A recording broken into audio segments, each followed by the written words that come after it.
I had heard about Orton from other friends that have used it in their buildings and always wanted to take it, and I never could because I work a full-time summer job, but then they offered it during the school year, and I had a wonderful instructor that came in and saw my reality. Our school curriculum for reading is the Journeys program, and we've been told repeatedly that Journeys is a tool to use.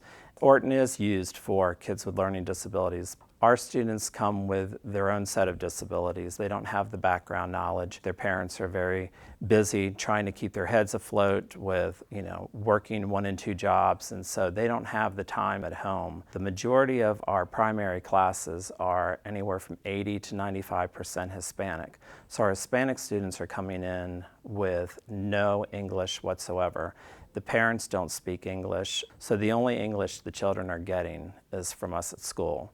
Orton-Gillingham was the missing piece. It's filled in all those gaps. It's not just for the struggling kids. It takes your higher kids to a higher level. All right, good morning. How are you guys? Good. This morning, we are going to review what you're going to be doing in the Writing Center today. And we've been working on all of our spelling rules for when we add a suffix, okay? So today, when you're over there, remember, when adding a suffix, stop. Think about the rule. We started off in a whole group, and that's been over probably 2 weeks of learning the suffix rule. We reviewed 5 or 6 different rules to help them prepare for their center time. So it was just a quick review to remind everybody of the rules. All right, raise your hand. I love your enthusiasm. Raise your hand. Anthony?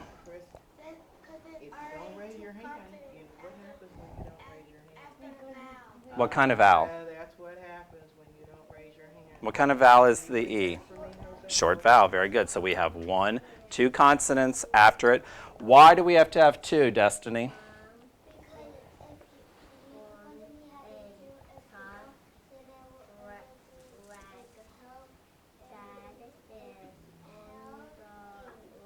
That's right, because if we don't protect that short vowel, the I is going to make it say its long name, won't it? So when we write, how do we write it? Let's spell it. Let's spell.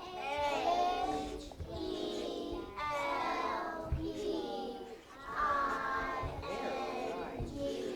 Very good. All right, our next rule.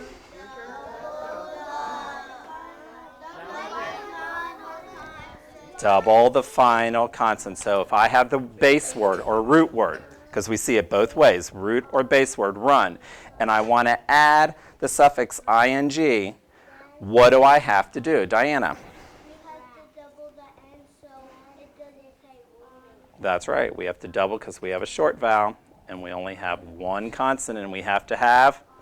So how would I write?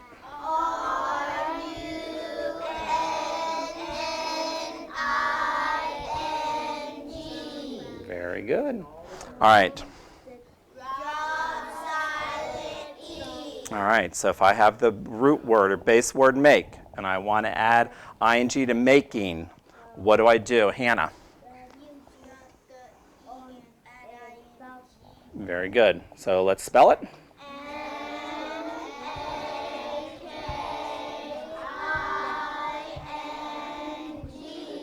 Excellent.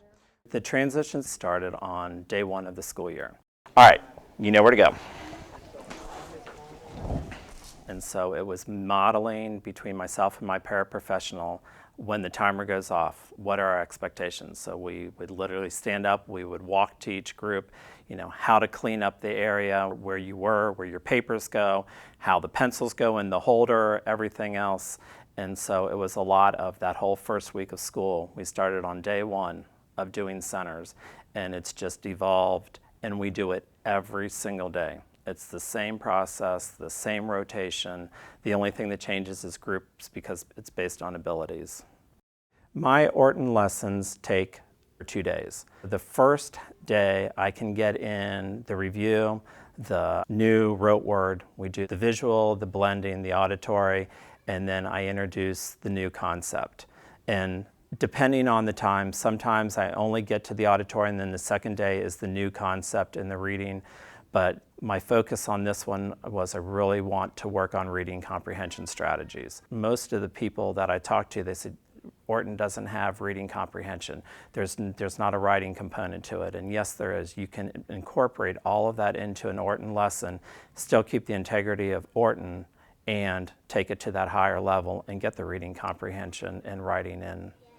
All right. This morning, we're going to be reading our story about Johnny Appleseed. We are going to take turns reading paragraphs just like we always do. You have your yellow highlighter in front of you. So while we're reading, if there's a word that you don't understand the meaning of, please highlight it and we will come back and we will talk about it and try and figure out the meaning.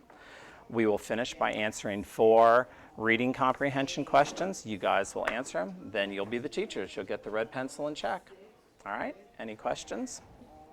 All right, Aaliyah, we are going to start with you today, my dear. What is the title of our story? Johnny Appleseed. Johnny Appleseed. And if you remembered earlier this year, we studied Johnny Appleseed. And so, that's right. And now we're going to be reading a biography. Does anybody know what a biography is? Facts about. That's right. It's the facts. Would you put that down? It's facts about Johnny Appleseed. We're going to learn about his life. All right. So, Aaliyah, would you like to start us with the first paragraph? And speak up so we can hear your beautiful voice. Have you ever planted a seed and watched it grow? A man known as Johnny Appleseed planted millions of seeds.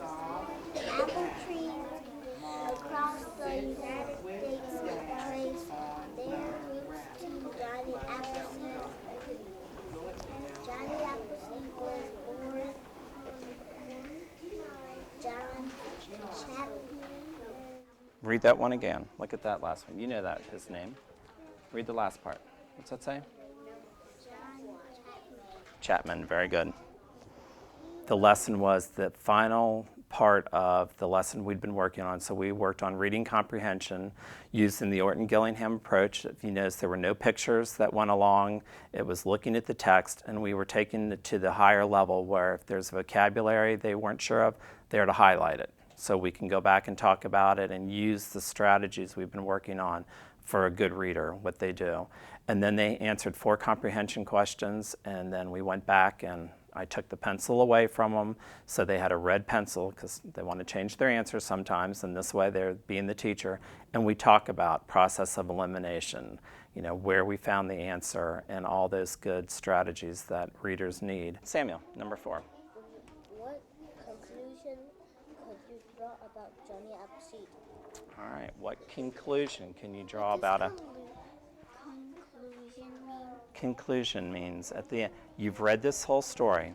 So from what you've read, what do you think that you've learned or could say about Johnny Appleseed from reading it? It means take everything that you've learned and what have you learned? What do you think about Johnny Appleseed?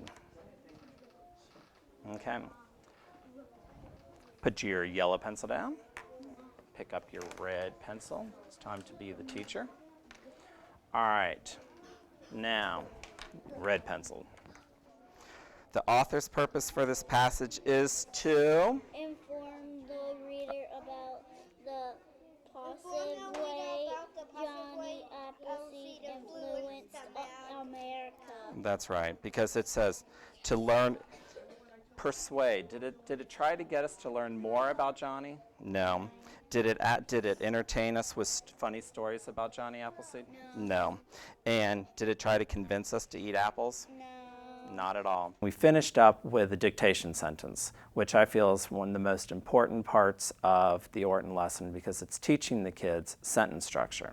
But you can get your bang for your buck out of that. And what I mean by that is what you saw today, I gave them a sentence and we started in the middle of the page. Then I asked them what might happen next, and then we took it to the next level of what might happen beforehand, and then they created a paragraph. And when kids see that writing's that easy, then they get excited about writing. And it's utilizing that Orton lesson to the higher level where people say that, writing's missing. It's there. It's just how you build upon it. Sentence today.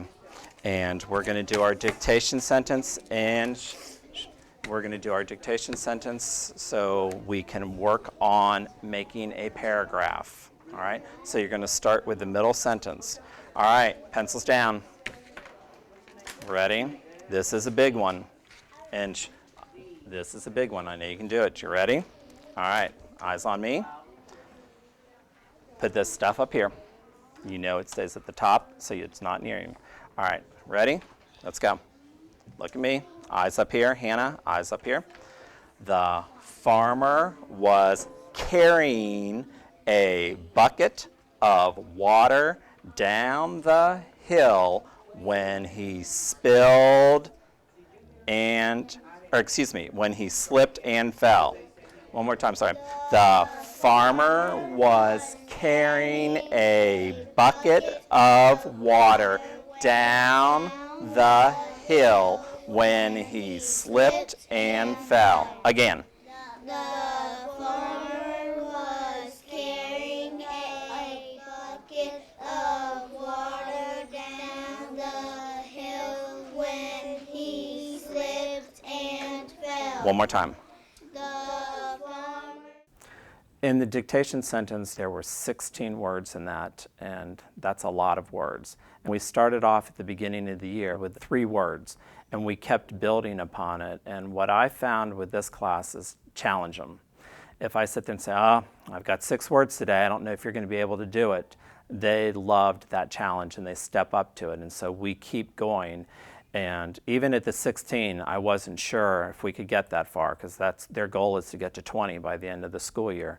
But they do it. They keep remembering it, and so that's why we just work on repeating and, counting the words on my fingers, and it brings an automatic recall, which just falls right in line with Orton. A bucket of water down the hill when he slipped and fell.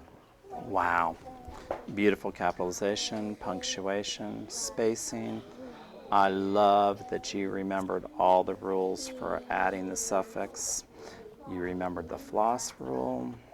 Give me 5. That's my girl. All right, there's your wow. Now, I want you to write a sentence about what happened next. This is your story. What might have happened next? And be creative. Let's look at this word. What's the base word? Carry. Spell that for me. C-A-R-Y. Carry. How do we spell the base word carry? Like you're going to... Okay, so what is it? Write it underneath. How do you spell the base word?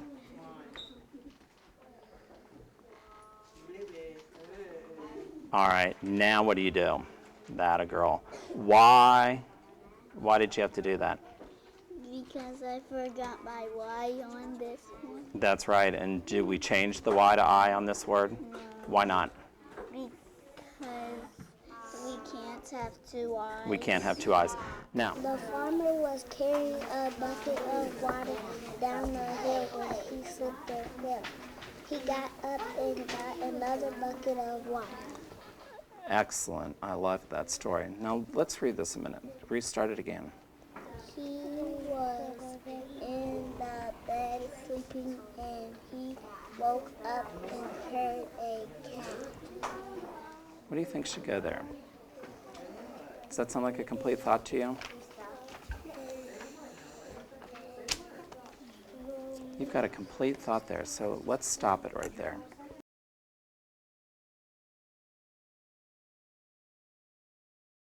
Today on the carpet was vocabulary, because one of the areas that we know our children are weak is vocabulary. And those words are integrated throughout stories and all their other centers that we use for the week.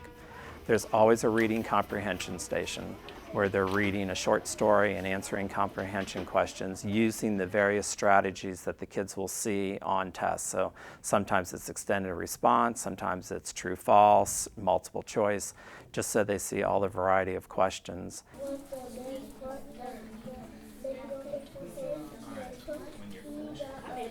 The third station, they were working on their suffix sheets, practicing the spelling of the suffix. So it's a review. There's always one that's reviewing concepts that we've been learning in Orton.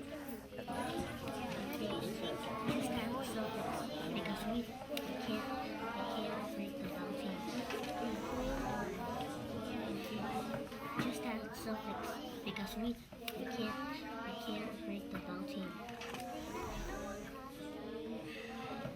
And then my paraprofessional sees every group every day using the PALS program. PALS is teacher-directed Path to Achieving Literacy Success. And so it's a very direct instruction type scripted program, which is perfect for the paraprofessionals to use. To the west with Aunt. They got to San Fran. Some of our groups are out of the PALS and they're working, they read chapter books. The kids love chapter books, so they can go back and work on all this reading strategies, and then they do a lot of writing of stories or change the ending of the story. For some reason, it works. I mean, when I was skeptical when I started the training, when we were learning how to use our arms to arm spell, but I'm telling you, these kids revert back to it and do an excellent job. When you look at the scores on some of those in kindergarten, they've made major gains. 3 children came in with zeros at the beginning of the year. It was the first time I'd ever had a student that did not know one letter or one sound. And through intense pre-Orton and Orton-Gillingham every day, all through kindergarten and all through first grade, the scores just shot up. They were on track by the December kindergarten benchmark, and they've continued to grow since then, and now they are reading on second grade passages, and they're reading on third grade level of those second grade passages. It's just unbelievable.